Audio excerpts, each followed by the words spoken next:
Let's turn to business news now, and it seems the end of the road finally for Pumpkin Patch. We're joined now by our business editor, Giles Beckford, out of Wellington. Giles.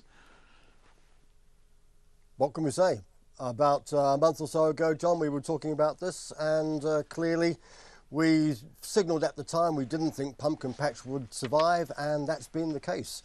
The receivers have finally pulled the plug on it today, saying they've been looking for a buy. They couldn't find one.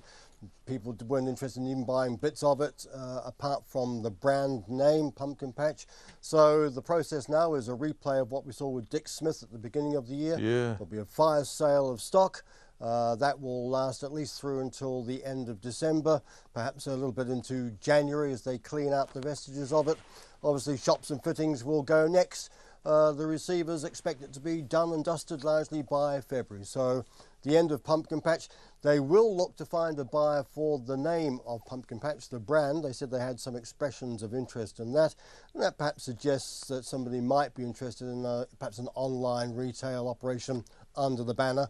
But we'll wait and see on that one. You've got to figure they're not going to get too much money out of that. No. The debts are about $80 million. The bulk of that is with the ANZ Bank. It's owed up to around 50 Sorry, million, Giles, 80 million. Pumpkin Patch owes 80 million.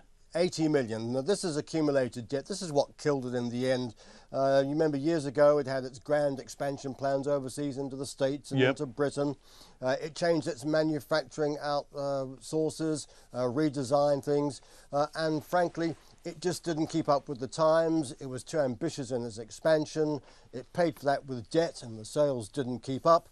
And the debt mountain got bigger and bigger. It couldn't climb it. It's fallen off the peak. And this is what's killed it, a bit like Dick Smith. It's just a business that lost its way and couldn't be saved.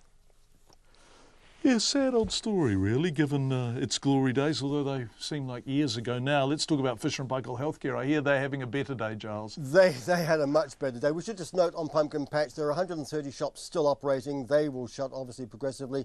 1,300 staff will go down the road as a result of this. That's big, isn't it? That's a both big human cost. Both sides of the Tasman, about 400 in New Zealand, the rest are in Australia.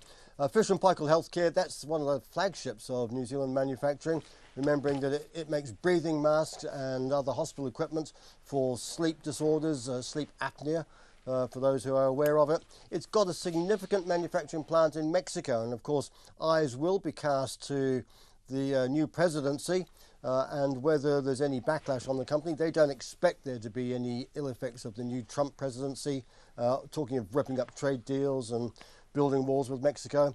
So $78 million, I think, was their profit. $78 million. That's up about a quarter on last year. And they're expecting a profit somewhere in the region of 160 to 170 million for the year. So one of the success stories, at least. Yeah. What did the markets do today, Giles?